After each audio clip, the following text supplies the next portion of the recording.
Hamas کے وفد کی امن تجویز پر غور کے لیے جمعے کو مصر آمد متوقع۔ اسرائیل کے غزہ پر ٹینکوں اور میزائلوں سے حملے، حماس کے بھرپور مزاحمت کے دعوے۔ یوکرین پر روس کے تازہ حملوں سے ظاہر ہوتا ہے کہ اسے اب فنڈنگ کی ضرورت ہے، امریکی سفیر۔ وائس آف امریکہ واشنگٹن سے اہم خبروں کے ساتھ سعدیہ زیب رانجھا۔ حماس کے اعلیٰ سطحی عہدیداروں کے ایک وفد کی آمد جمعے کو قاہرہ میں متوقع ہے، جہاں وہ مصری امن تجویز پر غور کریں گے جو حماس اور اسرائیل کے درمیان جنگ کے خاتمے کے لیے تیار کی گئی ہے۔ مصر کے 3 مرحلوں پر مشتمل امن منصوبے میں یرغمالیوں کی رہائی کا مطالبہ، اسرائیل کے زیر حراست فلسطینی قیدیوں کی رہائی اور جنگ بندی کا مشاہدہ شامل ہے۔ اس کے علاوہ غزہ کے بعد جنگ کے انتظام کے لیے ٹیکنوکریٹس کی فلسطینی حکومت کے قیام کی تجویز بھی پیش کی گئی ہے۔ ہم وائس آف امریکہ واشنگٹن سے آپ سے مخاطب ہیں۔ اسرائیلی فورسز نے تازہ کارروائیوں میں غزہ کے وسطی اور جنوبی علاقوں میں شدید بمباری کی ہے۔ غزہ کی وزارت صحت کے حکام کا کہنا ہے کہ اسرائیلی فورسز کے خان یونس وسطی غزہ کے مغازی کیمپ اور رفح پر حملوں میں 31 افراد ہلاک اور 61 زخمی ہوئے ہیں۔ مقامی افراد اور صحت کے عملے کے مطابق بم ان عمارتوں پر برسائے گئے جہاں عام شہری پناہ لیے ہوئے ہیں۔ حماس کے زیر انتظام غزہ میں وزارت صحت نے جمعے کے روز کہا کہ جنگ شروع ہونے کے بعد سے فلسطینی علاقے میں کم از کم 21,507 افراد ہلاک ہو چکے ہیں اور ان اعداد و شمار میں گزشتہ 24 گھنٹوں کے دوران 187 اموات بھی شامل ہیں۔ وزارت نے مزید کہا کہ لڑائی کے دوران غزہ میں 55,915 افراد زخمی بھی ہوئے ہیں۔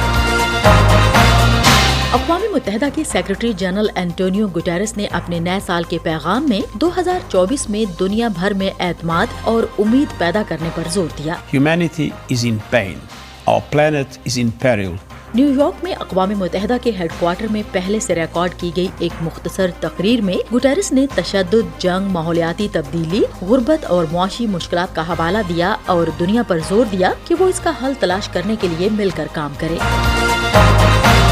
ہم وائس آف امریکہ واشنگٹن سے آپ سے مخاطب ہیں۔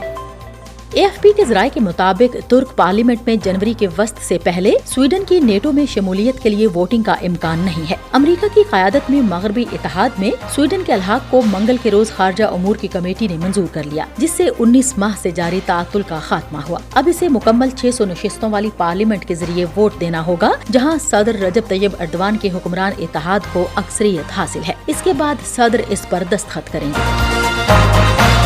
بائیڈن انتظامیہ ایسے غیر ملکی بینکوں پر پابندیاں عائد کرے گی جو یوکرین میں روس کی جنگ کی حمایت کرتے ہیں۔ امریکہ ایک صدارتی حکم نامے کے تحت ان مالیاتی اداروں کے خلاف ثانوی پابندیاں نافذ کرے گا جو پہلے سے روس کی دفاعی صنعت کو سپورٹ کرنے کے لیے نشانہ بننے والی کمپنیوں کی پشت پناہی کر رہے ہیں۔ صدر بائیڈن کے قومی سلامتی کے مشیر جیک سولیوان نے ایک بیان میں کہا کہ ہم ایک واضح پیغام بھیج رہے ہیں کہ جو بھی روس کی غیر قانونی جنگ کی کوششوں کی حمایت کرتا ہے وہ امریکی مالیاتی نظام تک رسائی سے محروم ہو سکتا ہے۔ دریں اثنا چین کے سب سے بڑے بینکوں نے مغربی اداروں کے پیچھے ہٹنے کے بعد جنگ کے بعد سے روس کو اربوں ڈالر مالیت کے قرضے فراہم کیے ہیں۔